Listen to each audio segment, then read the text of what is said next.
of the trust were pleased with her answers. My attention drifted as I watched her work. The 3 women who had been the Morrigan before me were in the back of my consciousness, also listening in on the meeting.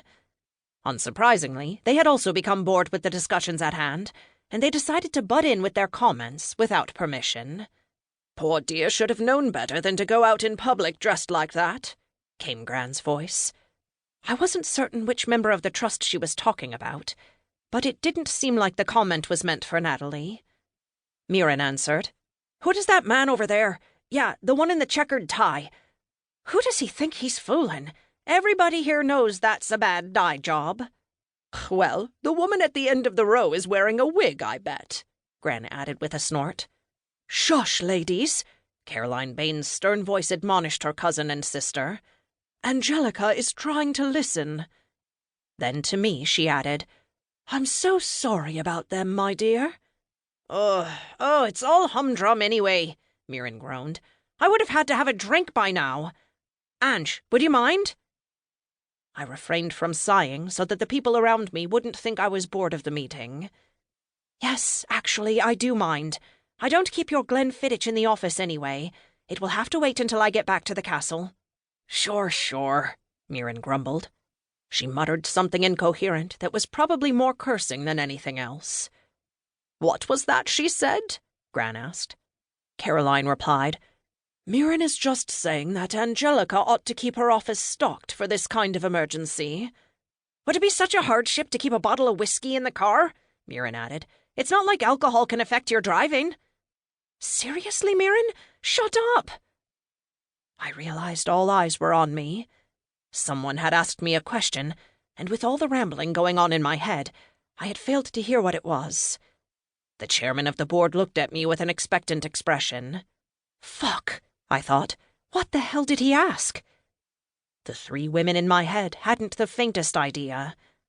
I started with a smile, hoping to ease myself back into the meeting. "I'm so sorry, Mr. Brightman. I was distracted for a moment and didn't quite hear your question." I didn't get to finish my sentence. A tremendous explosion from the floor below where the meeting was being held rattled the whole room. The huge windows opposite the table shattered into a million pieces, sending people sprawling to the floor and under the tables. I hit the floor with a groan, more from shock than pain. My Morrigan abilities made it so the pain didn't come as sharply to my body as it used to. I crawled under the table to the nearest person, who happened to be Natalie Kimber. Her eyes were wide and her mouth hanging open.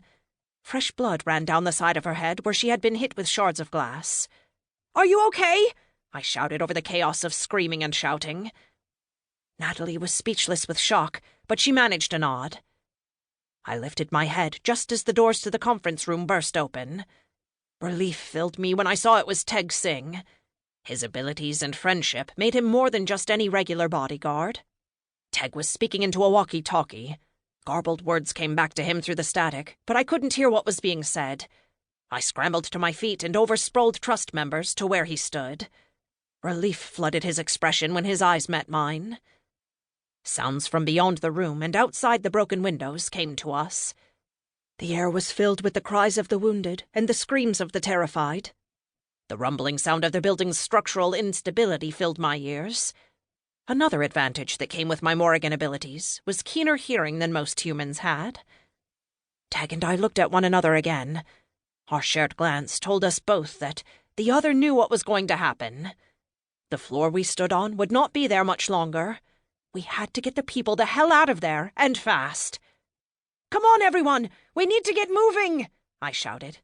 The people were too frightened to move, so Teg jumped in with some of his men. We began pulling people to their feet and either ushering or herding them from the room, depending on their level of shock and response.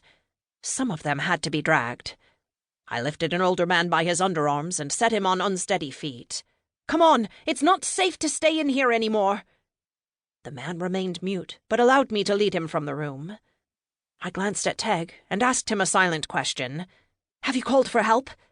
He nodded and turned to herd 3 women toward the exit. The key was for both of us to stay calm, but to press urgency. At last, we had them all out of the room, just as the rumble in the structure below us grew louder. At least, I had thought we had them all. A strangled cry sounded out behind me.